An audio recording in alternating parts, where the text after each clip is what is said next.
Wonderful. I think we're gathered. I don't see anyone from the sheriff's office, but there may be reasons why they're not able to attend.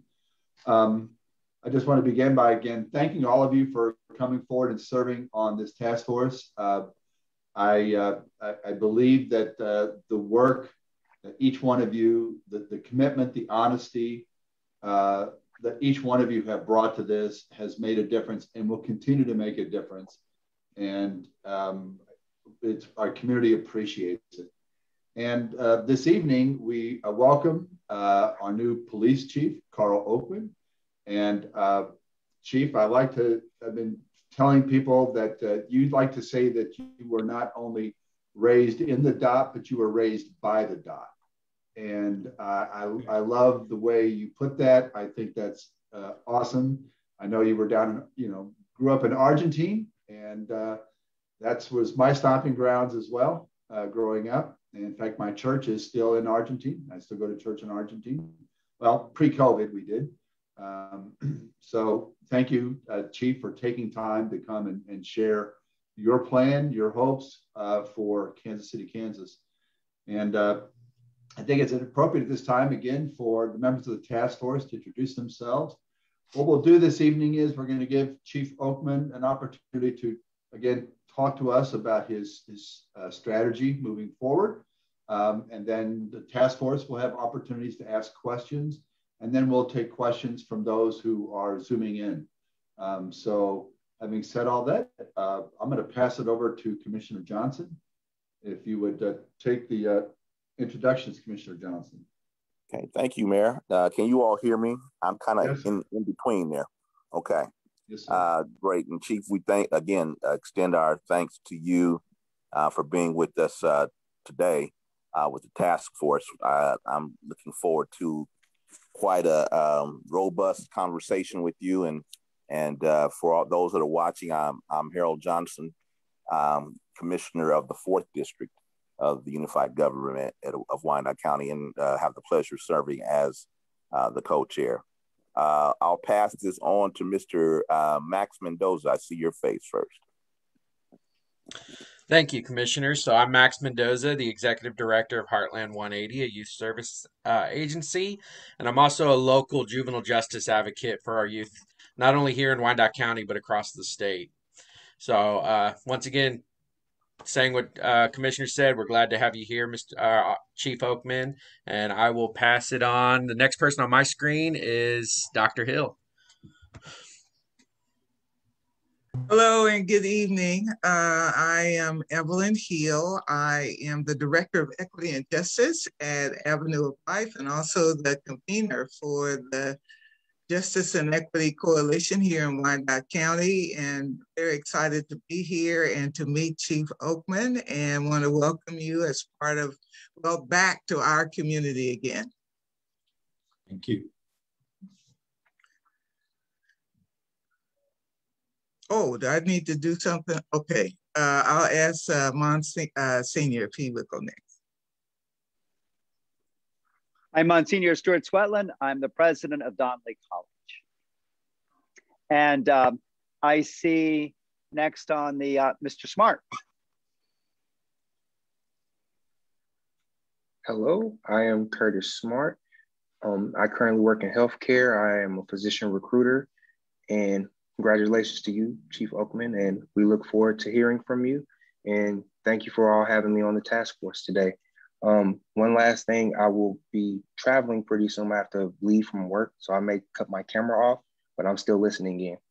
So, and I'll rejoin once I get to my destination. Thank you. Let's see who's left.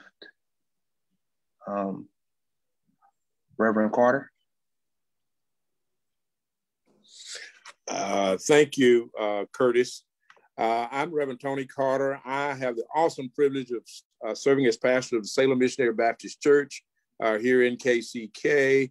Work with the Wyandotte County Health Equity Task Force, as well as the State Equity Vaccination Task Force as well. So welcome, Chief Oakman. Look forward to working with you, and you can consider me, as I think all of us on the board, as a staunch supporter, and we're all rooting for your success. God bless you. Thank you.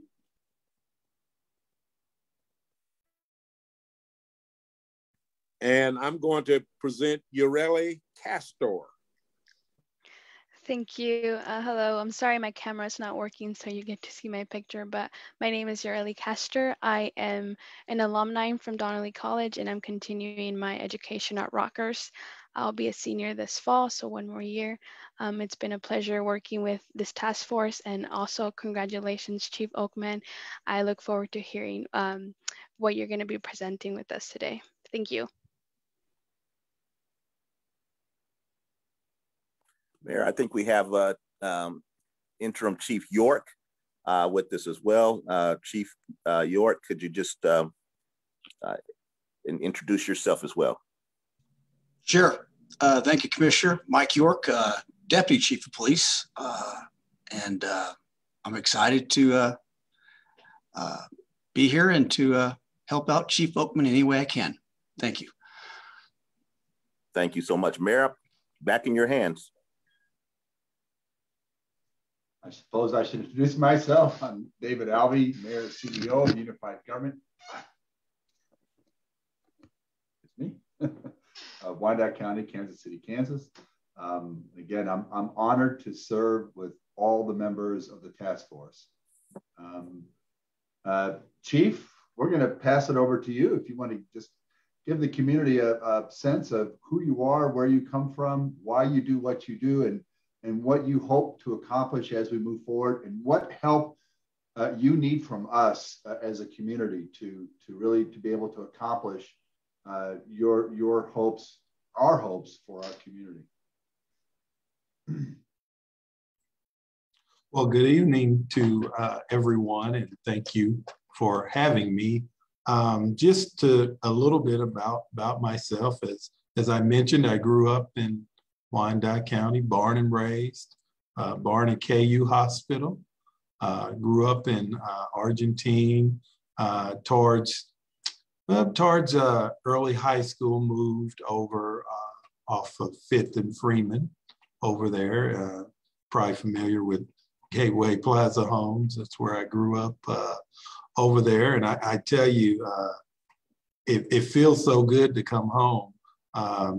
This past week, I had the opportunity to stop in Gary Wilson's place over off of Quindaro. And why that's significant, I hadn't seen him in 35 years. I used to work for his father when I was about 14, 15 at his store there on 5th Street. So it was nice to stop in and see Gary, and he was pretty shocked to see me. So we were able to catch up. So yeah, I have deep roots in Wyandotte County, which was one of the reasons why I was interested in this position, to come back home and do what I can to bring my experience from KCMO to hopefully help the Kansas City, Kansas Police Department and the community of Wyandotte County to continue to build on the successes and address the challenges in a cooperative way with everyone on the department as well as in the community, taking ownership of those challenges and kind of working through it. So one thing that I would ask the community is give the men and women of the Kansas City, Kansas Police Department, give us an opportunity to make you proud of your police department. And I ask to give us that opportunity. I know all the things you hear from the past, all the perceptions of the past. I'm asking, give us an opportunity to move this community in the future. So, so that's kind of my introduction. Just didn't want to be too long with the introduction, but like I said, I'm excited. I've been here a week and a half, and like I said, the men and women of the department have welcomed me with open arms. And believe it or not, we've actually got some things accomplished in the first week. So that is an excellent sign, and I look forward to moving forward with the department.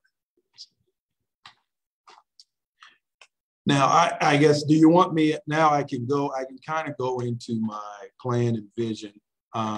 First, I just wanted to give a few updates, which I always like to start talking about staffing, because that's very important, and kind of where we are to date. Currently, we have 322 sworn members on the police department. Of that 322, 11 are in the police officers training program, which mean 11 of those individuals graduated on May the 27th. So they're in the police officer training program. Last week, we started a lateral police officer class of 3 individuals. So, and then we plan on July 15th, starting an academy class of 11. And at this point, I don't have the current breakdown, as we're still processing through that class. And one other update note regarding homicides, we're currently at 16 compared to 24 this time last year. So that's encouraging, although any loss of life is tragic, but we are moving in a appropriate direction for that. So and regarding my plan, as I mentioned, that some of you may have heard, I have 3 goals, and the way my plan is set out is those 3 goals will be achieved through a strategic plan. And I can go through those goals just to repeat for those who are not familiar. First goal is strengthen relationships with all members of the community to reduce crime, improve trust, and recruitment. Second goal is to continue to develop a diverse professional workforce through transparency, officer wellness training, and career development. And the third goal, and oftentimes the most costly, is improve efficiency through the use of technology and resource allocation. So when you're looking at those goals, goal 2 and 1 definitely go hand in hand. It's important on goal 2 to really work to achieve that, to ensure that you're able to do goal 1. Because I'm a firm believer in, and in my 30 years of law enforcement, we're always great at developing community programs and community initiatives. But I think sometimes you forget you have to make sure that you're developing the individuals that are going to be part of those community programs. So that's why when I talk about goal 2, it's really making sure that the officers inside the department are they're well trained, as well as career development, and they feel value from inside the organization, which in turn relates to them valuing the members of the community. So those 2 things go hand in hand. And that's kind of how my plan operates. So I have 8 strategic objectives to achieve those goals. And this plan will be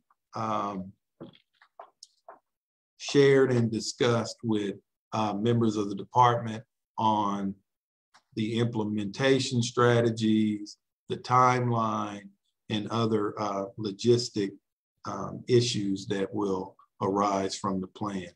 So And each objective has priority actions, which I'm not going to specifically go into the priority actions because we would be here all night, so we would get to talking about those. But I can go through the 8 strategic objectives. So the first strategic objective is strengthen community trust, community policing, trust, transparency, and youth engagement for all members of the community. And that will be achieved through 7 priority actions to achieve that. And that's when you get down in the weeds on actual actions that will be taken to get to a place where we're achieving that strategic objective. And you can see how the strategic objectives mirrors the goals. So, and strategic objective 2 is to implement crime reduction efforts and prevention strategies that do not erode community trust. So that's really important to make sure that we are reducing crime, and not just reducing crime, but we're also putting emphasis on crime prevention and making sure that those strategies are not counterproductive to eroding that trust that you really need in that community. So if you have a certain neighborhood that is really experiencing an uptick in crime, we have to make sure, one, that we're communicating with the community and explaining our strategies.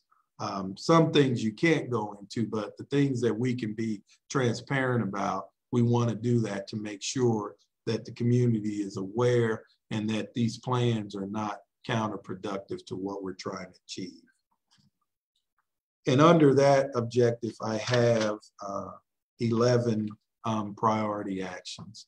And like I said, at a later date, I can go into those specifically as they're coming out, or we're putting them in place.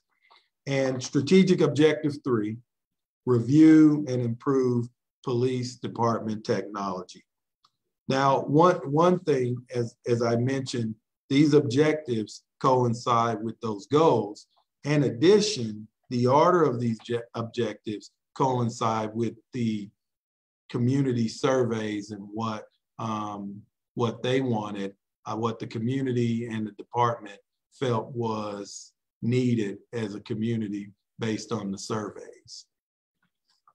So, and like I said, objective 3, which one is review our current technology and then improve on the police technology on things that we can, such as making sure we have a robust camera network, some other things such as businesses tying into these networks, as well as other types of technology, such as reporting, online reporting that can reduce the amount of staffing needed to process reports and make it where you have a 24-hour access if you need to make a report that doesn't necessarily require the police to respond. You can do that any time of the day. So those are some things that we're working on, not just from a crime reduction standpoint, but also from a customer service standpoint.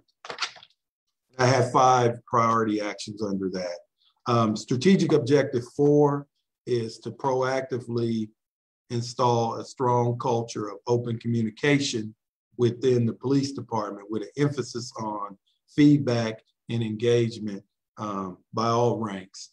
And we have started this past week with putting some measures in place to where all members of the department are involved in the policy review process. Feedback, input is welcomed.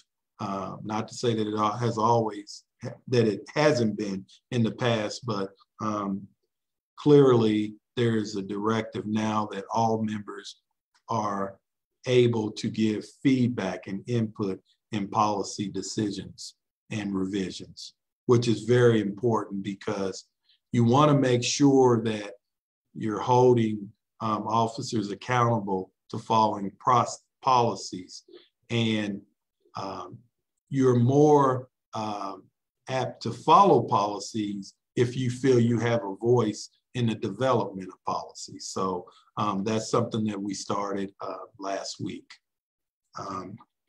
So that is part of the strategic 4, which is there's 4 priority actions, which one of the priority actions was to create a policy executive review committee, which we've done that objective already, to allow all members of the department to have input in policy revision and policy creation.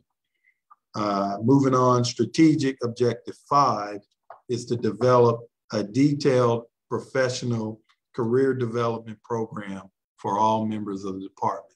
So it is very important, as I talked about, that internal value to make sure that all members of the department feel valued. In turn, you see better results in the community of those interactions. So that's important to make sure that there's training opportunities, special assignment opportunities, that there's opportunities for the officers to develop from a career standpoint, depending on what area of policing that they would like to go into, that the department is supportive and continuing to educate and develop. And strategic objective 6 is develop innovative strategies to recruit, hire, train, and retain a diverse workforce. In this objective, we often focus on recruiting, but there's 4 areas that we have to make sure that we put the time and effort in. It's recruiting, hiring, training, and retaining. So you want to make sure you're recruiting, then you have processes in place to hire, and then also appropriate training. So you're not, first of all, if you recruit them, you don't want to weed them out in the hiring process. Then if you hire them, you don't want to weed them out in the training process. Then if you recruit, hire, and train, and then you want them to stay on the department.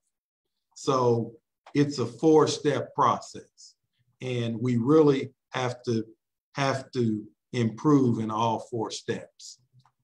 So, and there's 7 priority actions to that objective. Then objective 7, expand officer training and wellness. And this is very important, as I mentioned earlier.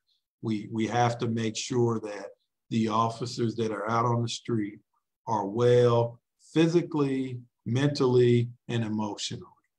So that all ties into better community engagement, better customer service. It's all intertwined. So there's 4 objectives under that objective.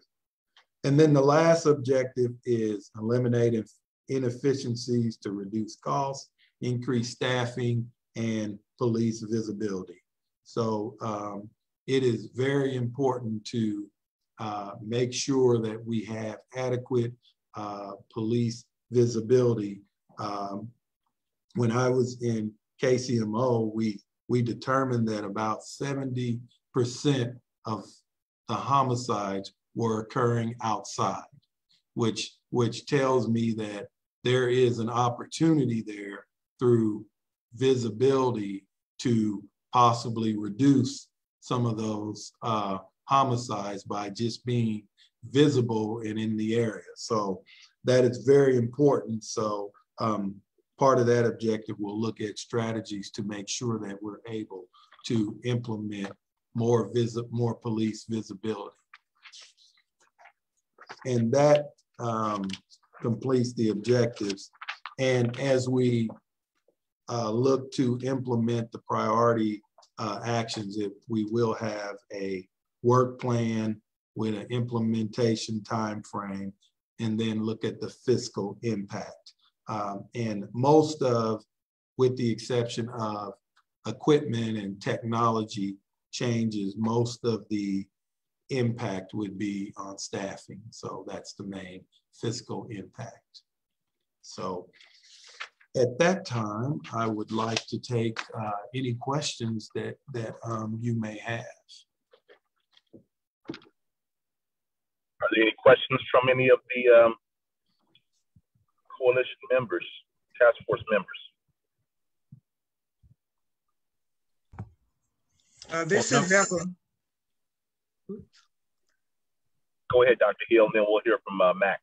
Okay. I have 3 questions. Is that okay, or should I just do one at a time? I'll do one and let somebody else do it. How would you prefer? If they're easy, I take all 3. They could be relatively easy. Okay, the first one, this is from our Justice and Equity Coalition from the community. Have you reviewed the safe and welcoming ordinance? It includes a non-compliance with ICE policy and a municipal ID program. What are your thoughts around this topic? Okay, yes, I'm familiar with it. The first one is a little more problematic than the second. I totally support the second part on the identifications. I think that's necessary. You know, how you do it. We're here to work with UG, and if it gets passed, to do that. The first part, I'll say this as chief of police, and I've said this over and over and over and over. The local police department does not enforce immigration law. Never has, nor do we have the time. And as chief, we will never enforce immigration law. Now, there are times where we have a situation where, say for instance, ICE agents are doing something. We're never involved. But if it's a situation where, you know, it's an officer safety issue, they're in a fight and they call, we're going to respond just like we would back up any other law enforcement agency or member of the community. So I wouldn't want to, and I've said this, and like I said, I've been in KCMO for 30 years and we've never enforced immigration policy. It's just not the policy of local police departments, nor do we have any jurisdiction to do it. So I would say, and I'm not saying, I understand why you have it, but I feel there's no need to have that in the ordinance. Because what happens is you put yourself in a situation as you look across the river with the issue with Missouri and the federal gun law issue, where now they're having issues with the DOJ over. So you want to be careful that you don't put your federal grants and other things in jeopardy.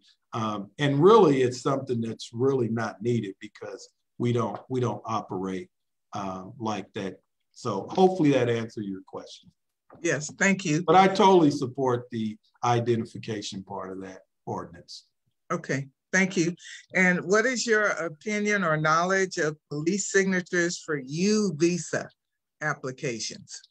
I'm very familiar with it. I used to oversee an HR section, and they usually would come through our police HR up to the chief. I have no issues signing U visas if individuals are victims. I'm not one to have do a 8-month investigation to prove that you were a victim.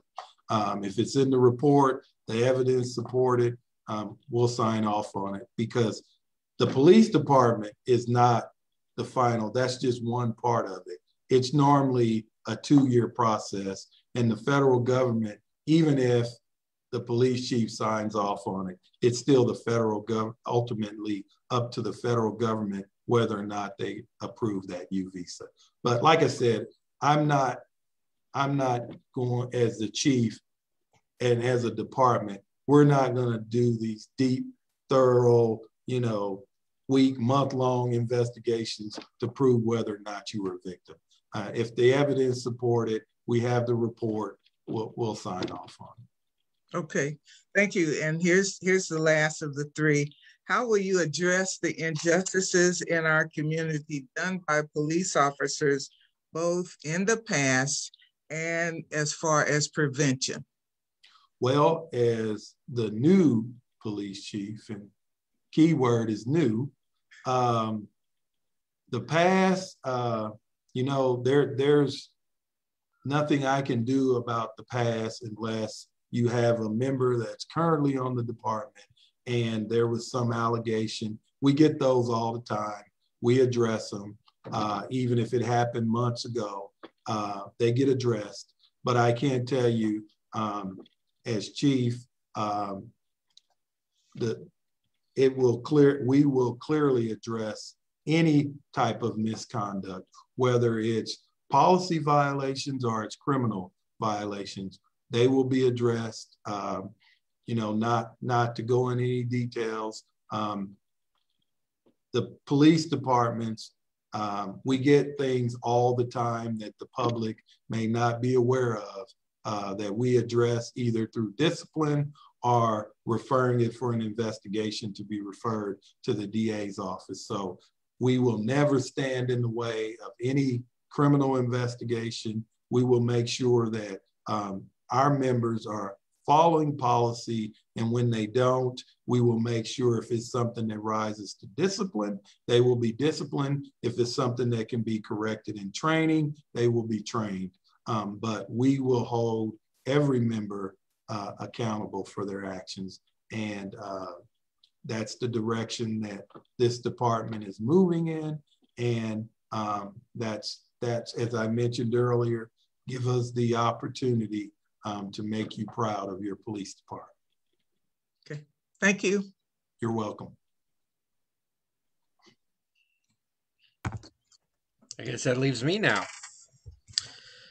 So my first question is just hitting on what you had talked about the development of officers and their training. Do you have any intentions on focusing on trauma-informed care training for officers, especially when we see the increase of mental health needs when officers come in contact with these individuals? Is that a focus in your development? And I know that I guess this is kind of a 2-part, where there has been an increase in training for officers coming out now out of the academy, but does that new training fall onto officers that have been on the force for a long period of time? Do they go back and be retrained or get that up-to-date training on handling those kind of issues when you're dealing with people who have mental health issues or have been victims of trauma?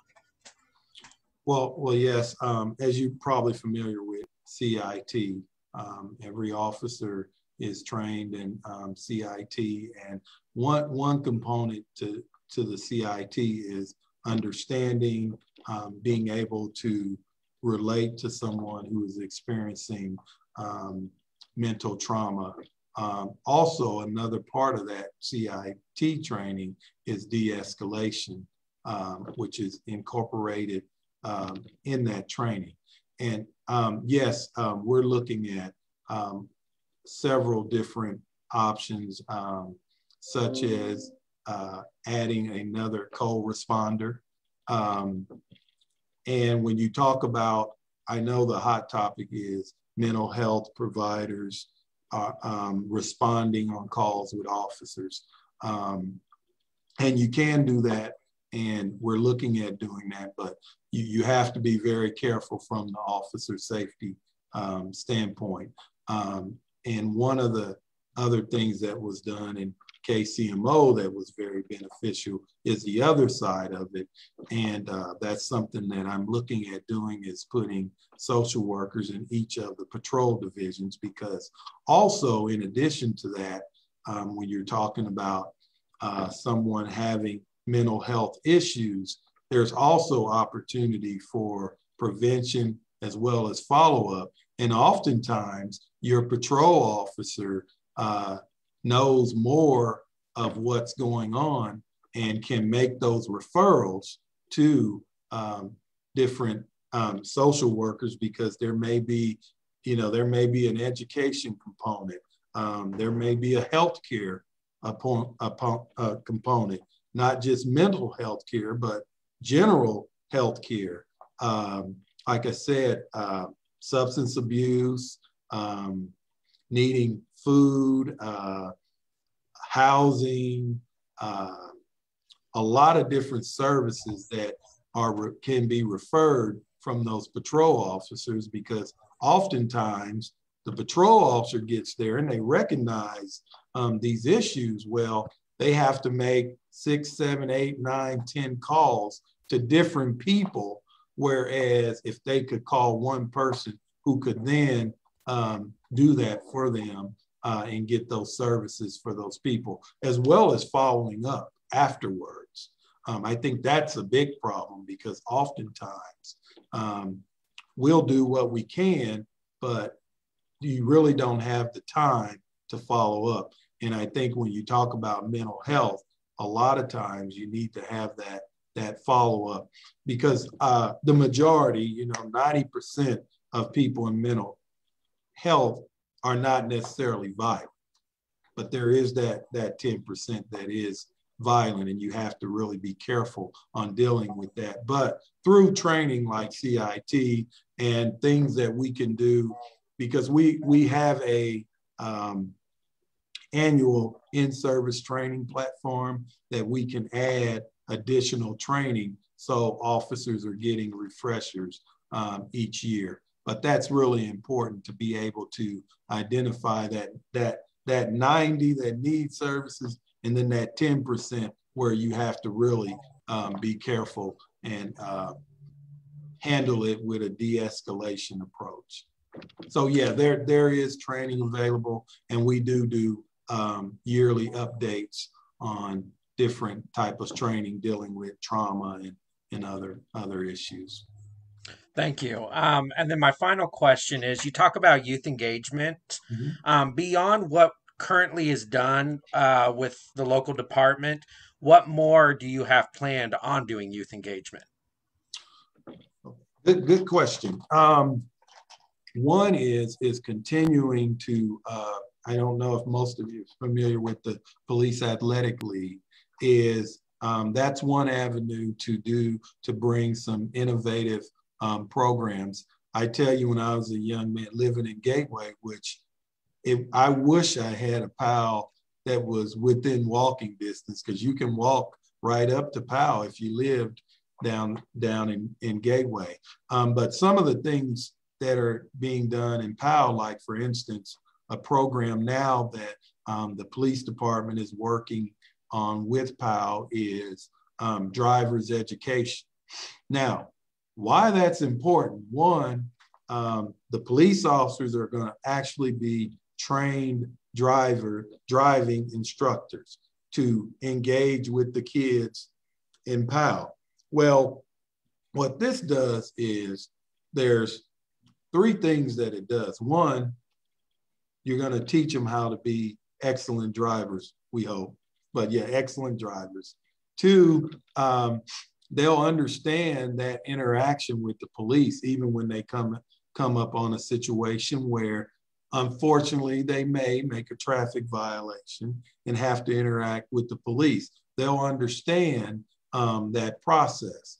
And 3, traffic, if you're not familiar with what's going on around the country, even some of our issues where we've seen the use of deadly force has been around traffic violations, as well as the other side of that is a lot of young people start developing their criminal record based on traffic violations, whether it's tickets, registration, insurance. So this program hopefully will help address all that by actually having the police officers doing the training where we can deal with the mandatory requirements to get a driver's license, and then add those extra things in that, like how to maintain insurance on your vehicle, how to keep your vehicle registered, how to keep your driver's license current.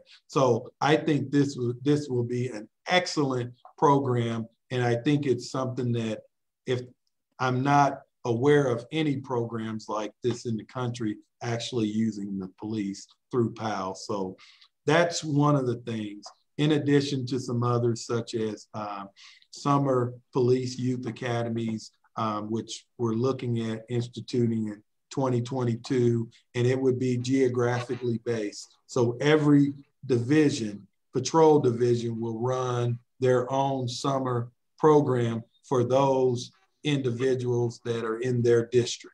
So I think that will be beneficial, as well as working with the USD 500 police to really get back, and the new superintendent to really get a footprint back in the schools, because right now I think we're kind of confined to Piper, Ward, and Turner, and we really need to also get into those USDA 500 high schools. One thing that I started in Kansas City, Missouri, which I think would definitely be beneficial here, is a law enforcement recruiting center where we actually had office space in the school where we were able to recruit young people. Because if you're coming up on your senior year and say you're not planning on going to college, then we can start processing you that January, February. By the time May comes, you graduate, you're 18, you could have a job in dispatch, animal control, different areas where you can go in and actually have a decent paying job with benefits.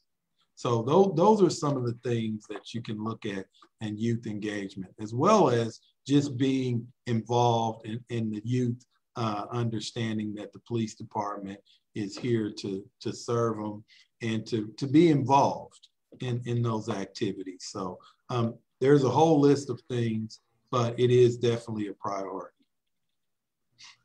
Thank you. Merrick, you're up. Reverend Carter's on deck. Okay.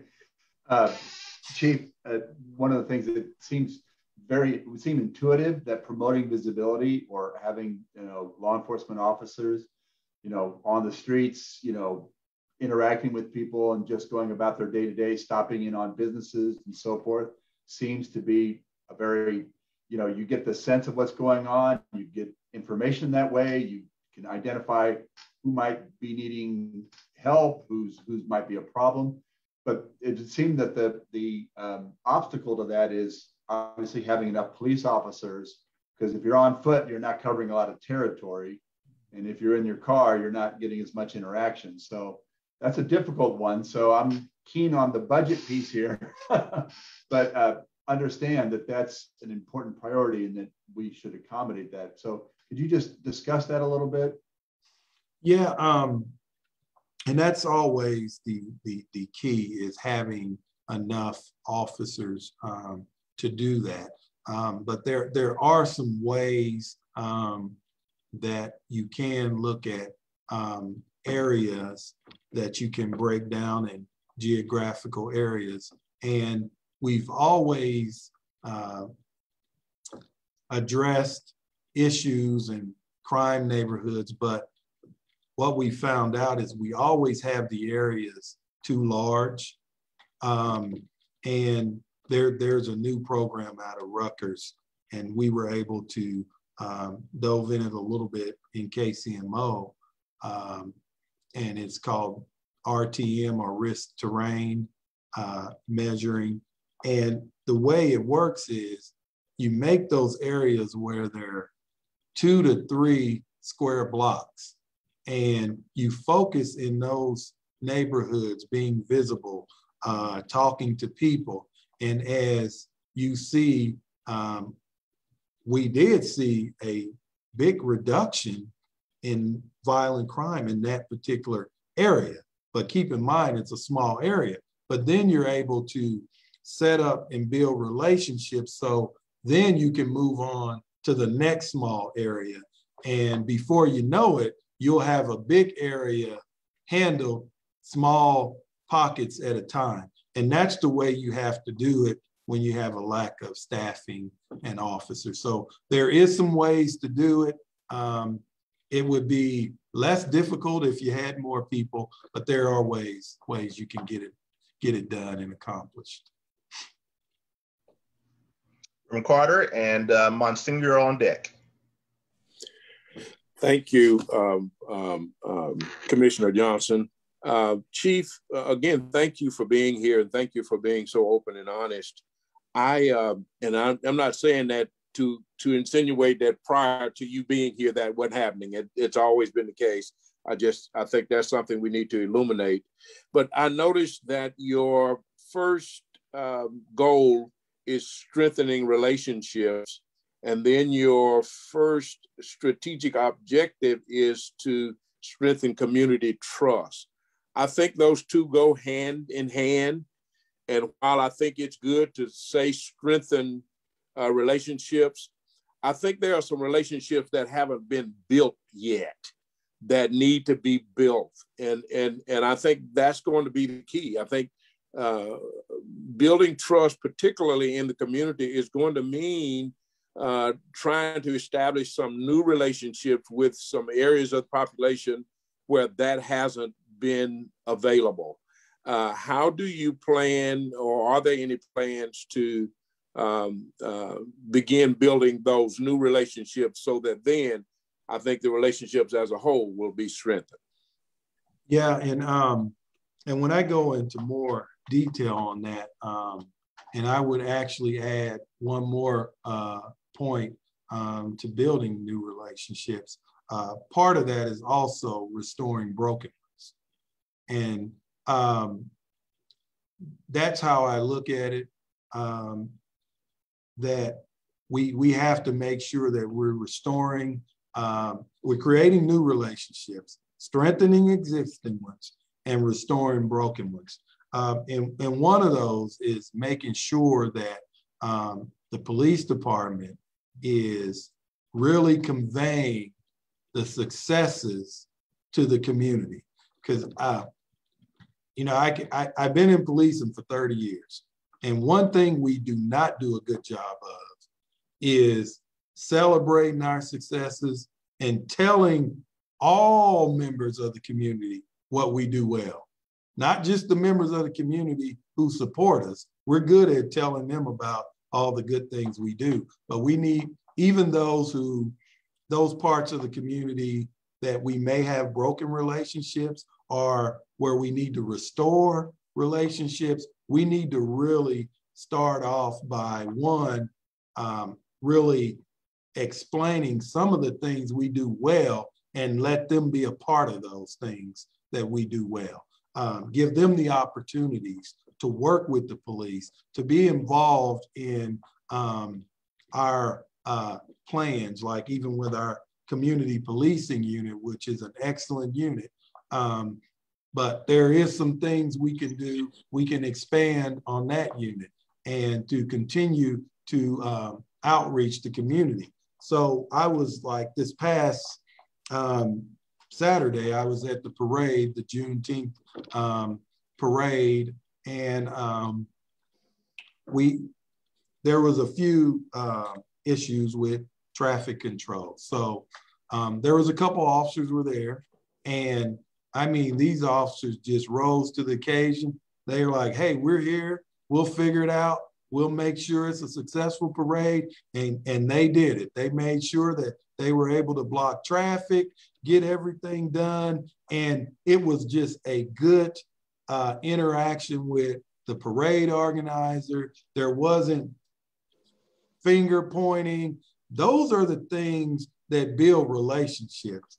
Not saying we're going to do this or we're not going to do this, but when you actually are down in the community dealing with a situation, you have a problem, you go at the problem with an open mind, you don't point fingers, you figure out, okay, it doesn't matter what happened, how we got to this point, this needs to be fixed right now. So let's do this. And that's what we did. And had a great parade, no issues. So those are things that you have to do to build those relationships. People have to see you working together in the community. And I mean, you're gonna have those who wanna, but if you're doing positive things together, like I used to always say, there's only one group of people that do not want to see the police and community working together. That's criminals. So if the police is in the neighborhood doing everything, criminals like that.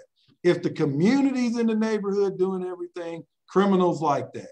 But when the police and the community are working together, that's when they run. That's what they don't like. That's what criminals do not like.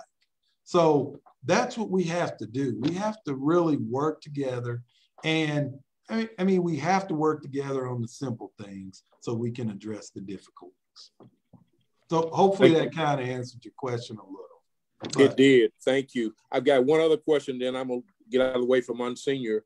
But here in KCK, we've had for the last, I think, 7 to 8, maybe even 9 years, the OK program, which is a program with a partnership between the police department and the school board and the Baptist Ministers Union. And the program has been relatively successful as we've had good officers in that place. And I know in Missouri, they started a program and then it kind of fizzled out. And I'm wondering to what extent you're going to continue to promote that program as a viable means of doing kind of what you're talking about right now. And then I'll shut up.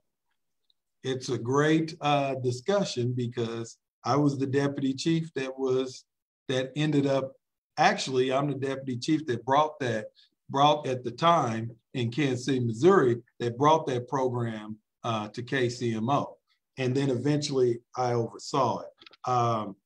Problem we had in KCMO was there were some things that the program in KCMO operated that was kind of conflicting with police policy.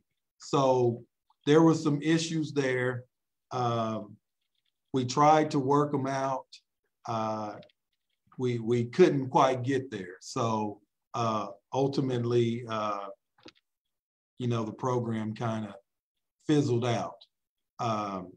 But I've always been a strong supporter of the program. I think it's an excellent program, does great things. In fact, even when in Kansas City, when we had it, we brought up the group from Little Rock and we had a joint program at one of our facilities. And unfortunate, it just didn't work out. And I think that this really isn't the forum to go into that. But I will tell you, I've always been an advocate of youth programs. I've been a strong advocate of good, strong community programs that's result-based. So we can talk offline. I would love to talk to you about it and I can go into more details, but this probably isn't the forum to go into it. But yeah, I support the OK program. Thank you. Thank you, Reverend. Monsignor follow, and Mr. Smart's on deck. Thanks, Chief. Well, welcome and congratulations. Just a couple of, I wanted to first do a follow-up and then ask my question. The follow-up is from your earlier discussion with Dr. Hill. Hopefully this goes without saying, but I think for those listening, we need to sometimes be explicit with our answers. When it comes to the safe and welcoming community, one of the great concerns for some people in our community who either themselves or their families might have immigration issues, that they have absolute confidence that if they are involved with the police, if they've been victims of crime or in an accident or just need the help that the police offer, that because of their immigration status, they're not putting themselves at all at risk because they interact with the police. I think we need to say that explicitly, that no one in the community who might have an immigration issue for themselves or their family, their interaction with the local police might lead to them being involved with immigration. Because if we don't say that, a large portion of our community will fail to want to interact with the police when they should. And as a college that's very diverse and have many people, I've seen this firsthand, where people are hesitant to call the police when they should be calling the police because they've been victims of crime. So I think we need to say that explicitly. So I'm going to ask you and give you the opportunity to say that explicitly. Yeah, it's a big problem, and that's why I continue to stress that the police is not there to check your immigration status.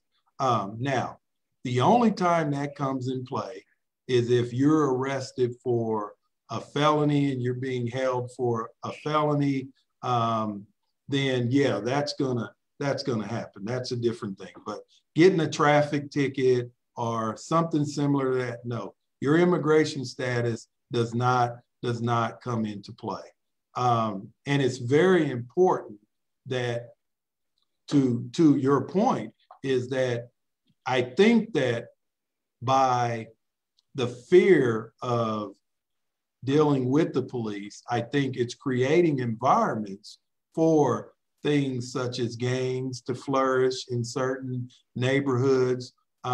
And that's one of the reasons on my strategic plan, one of the things that I am definitely looking at creating is a position of a Hispanic community liaison officer, an officer that's bilingual, that can actually get into those communities and build those relationships.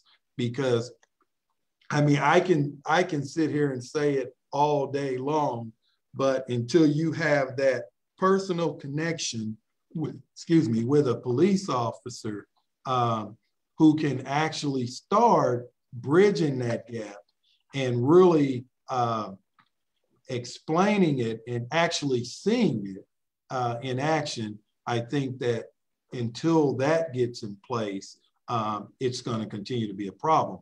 One other part of that is that in addition to that is I'm looking at in 2022 having a Spanish language citizens police academy to kind of help talk about what the police department does, what services are available, and especially along victims. And, you know, it's something that we really need to stress, that the police is here to help all members of the community, regardless of your immigration status. And I know you know this, but immigration status extends beyond, you know, some people in the Hispanic community, other communities as well. But again, I want you to say it explicitly, that if someone has been a victim of crime or they need help from the police, and someone in their own family or themselves might have a problematic immigration status, they're not putting that at risk. They're not putting their presence in our community at risk if they call the police for help, because I think we need to hear that for our community. Yes, and I'll say it. Like I said, the police is here to serve all members of the community, regardless of your immigration status. If you need the police, call the police, work with the police. Your immigration status has no bearing on that. You're entitled to just about every service the police offers, regardless of your immigration status. And back to the Hispanic community liaison officer, one of the reasons is that that is the largest, close to 30%. So we need to address that community and build those relationships, because I think they haven't been built like they should be. And I think we need to, when you have that large of a population in your community, you need to make sure that you're strengthening those relationships. And that's admirable, and I think that's needed. And thank you for that. As far as my own question, we've talked a lot in this commission about the rules of engagement, the use of deadly force, and other, you know, when it comes to various holds and various application of force. One thing I was very concerned as a citizen of the greater Kansas City area was last summer when there were protests that people on the KCMO side, the police department seemed very willing to go very early in confrontations to the use of non-discriminative or indiscriminate weaponry, especially use of tear gas and other things. Some of my students were involved in those, and I saw no reason why we should have deployed those agents, which are illegal. I'm an ex-military officer, which are illegal to be used in war situations in our own city. So I'd like to speak to that. Would you ever see a situation where you would use such weapons here in Kansas City, Kansas? Well, hopefully we never see a situation where we would have to use them. And I'm not going to go into last summer because that would be a long discussion. And I just want to say I was there from the beginning to the end. And matter of fact, part of that I ended up with a fractured wrist from that ordeal down on the plaza. So I'm not going to go through that one because there's a lot of things that weren't, there was a lot of things that weren't seen that people saw on television or what they mentioned. But as a result of that, we actually looked at our tactics from the KCMO side and made changes on when we would use certain munitions and when we wouldn't. So I think that policy was fixed and corrected. In fact, I was one of the ones that suggest that we de-escalate by leaving because I started to notice that we were the only reason that they were there protesting. We were the attention. So once we left, it kind of died down. So I'm a police commander or executive or professional that understands flexibility. You have to change based on the changing situation. So hopefully I don't see anything get to the point in Kansas City, Kansas, where we would have to use that.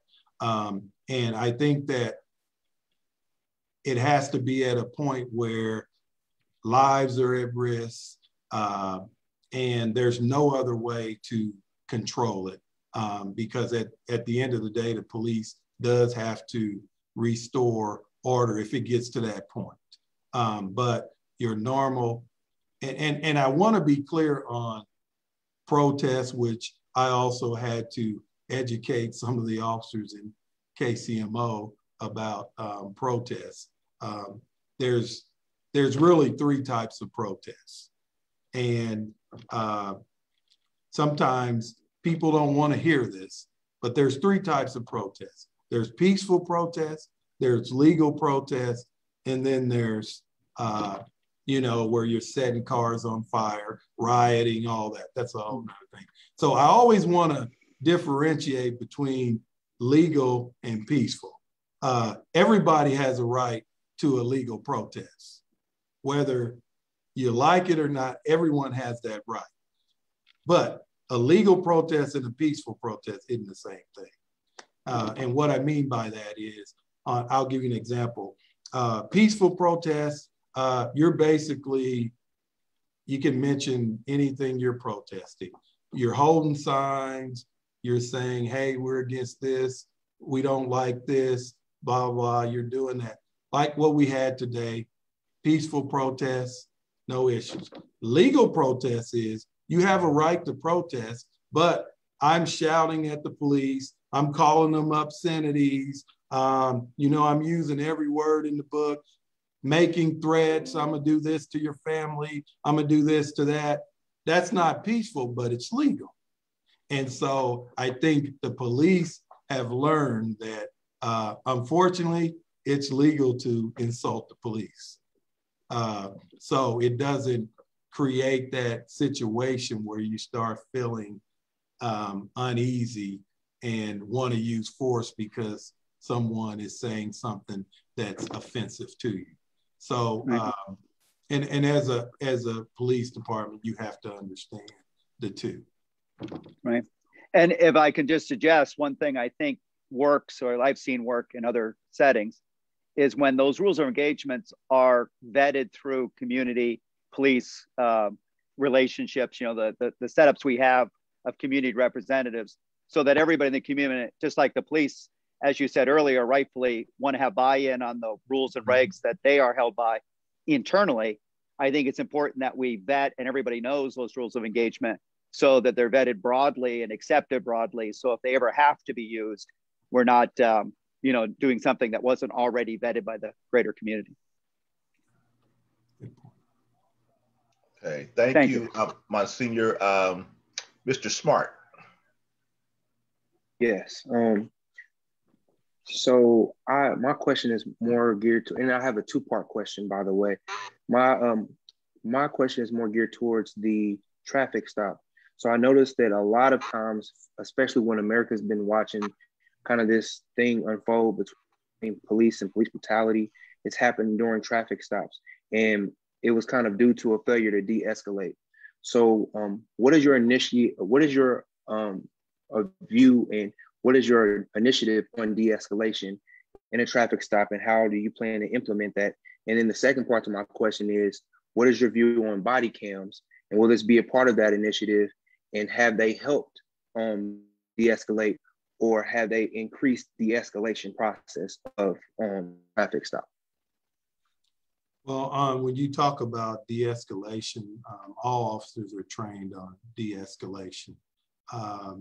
And a traffic stop, depending on the circumstances, should never really get to the point where you even have to talk about de-escalation.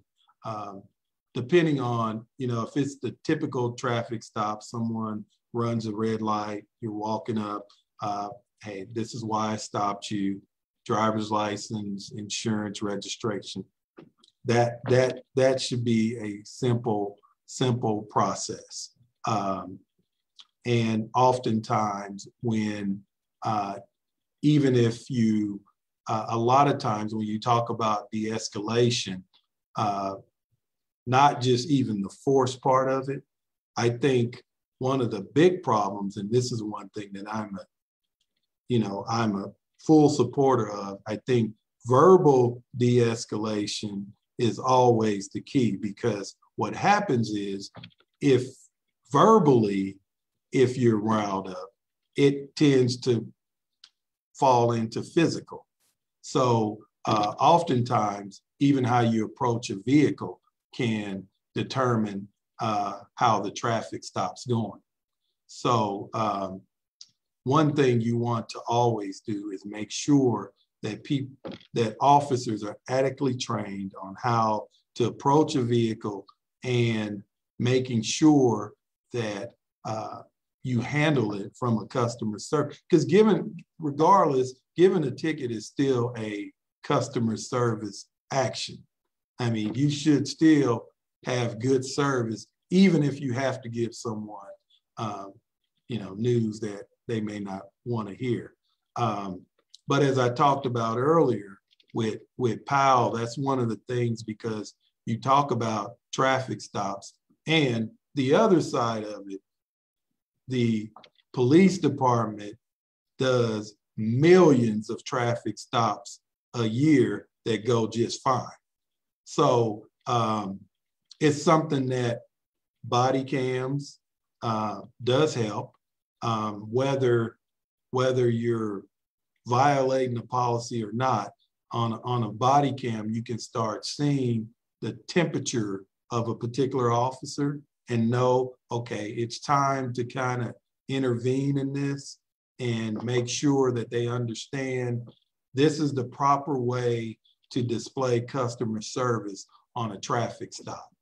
But as I mentioned with Powell, that's why that's important to start early with our young people to understand how to do the appropriate things on traffic stops. So I think that you have to make sure we're educating and training the police, and also we're educating and training the community. So it's a win-win situation. But yeah, de-escalation is always an important part of training, and we train that. We train that in service training. We continue to train it. Thank you, Mr. Smart. We have a question from the community that says, in addition to the current forms of community outreach that are done by the police department, what about having events that educate community members about their right in regards to police interaction outside of simply their Miranda rights?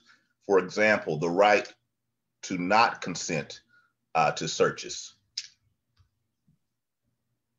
Yeah, if you contact our community policing unit, they often do several education programs around how to conduct yourself, your rights as a motorist, your rights as a citizen.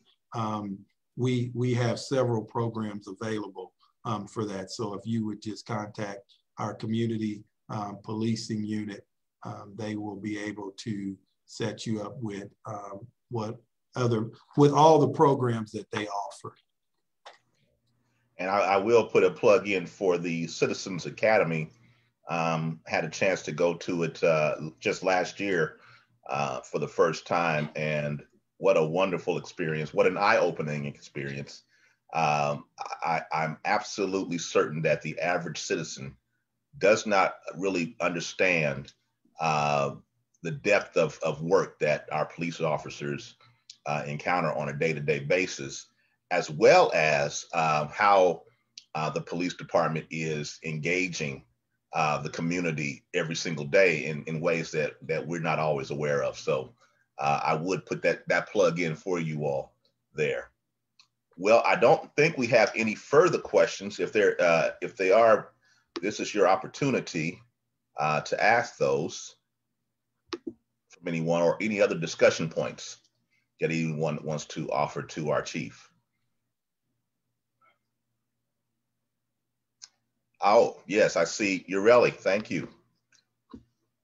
Yes, I just have a quick question for the chief. I was taking some notes here, and then you didn't go into depth to each priority. I know it's a lot and it's not going to happen overnight, but my question is, how do you plan to communicate the updates to the community once achieved, or once in progress, or once you've run into one that's kind of difficult or anything like that?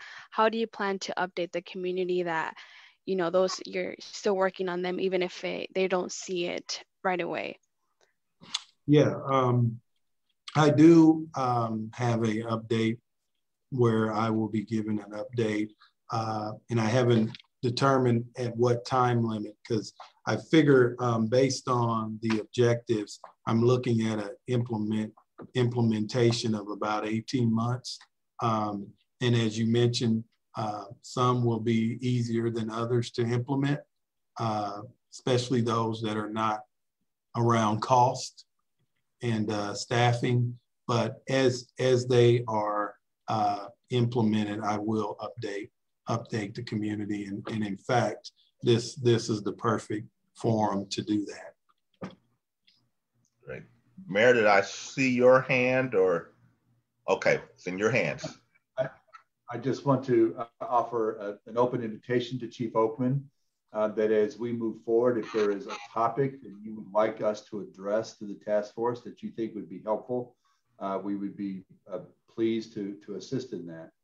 I would say that we did have a presentation on restorative justice, and it's a topic that we would like to continue to explore with this group. And I will be actually putting you in contact with the gentleman who came forward to us, and so we can have a deeper conversation about that. But that would include many others. It's really the justice system itself, but the role that the police department would play in that would be an appropriate topic.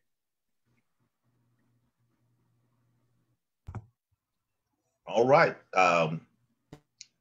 If there are no other questions, we're not fully, we've allowed 2 hours, but we don't have to fill up that 2 hours. So if there, Mayor, would you agree? Harold, I would love to listen to you for another 43 minutes, but I have that pleasure every 2 weeks. So, and if you can't, you don't get enough of that, meet me at 11 o'clock on Sunday mornings every.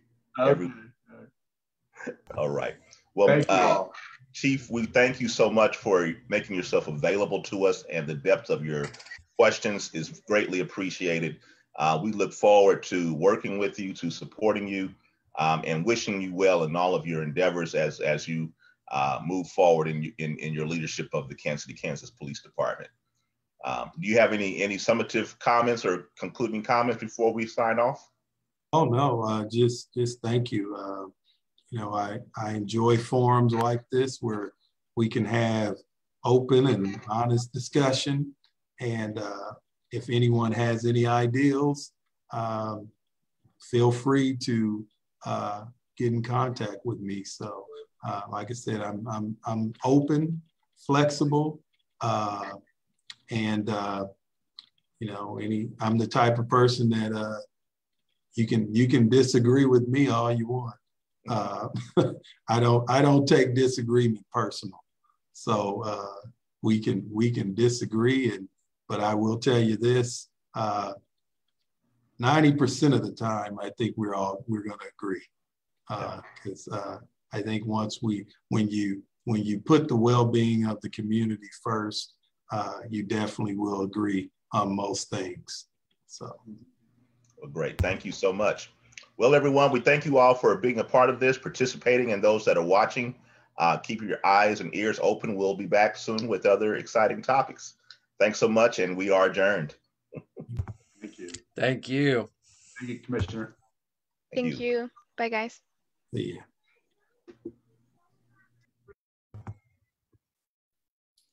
Anna, if you want to go ahead and end for everybody, that will cancel the live stream on Facebook.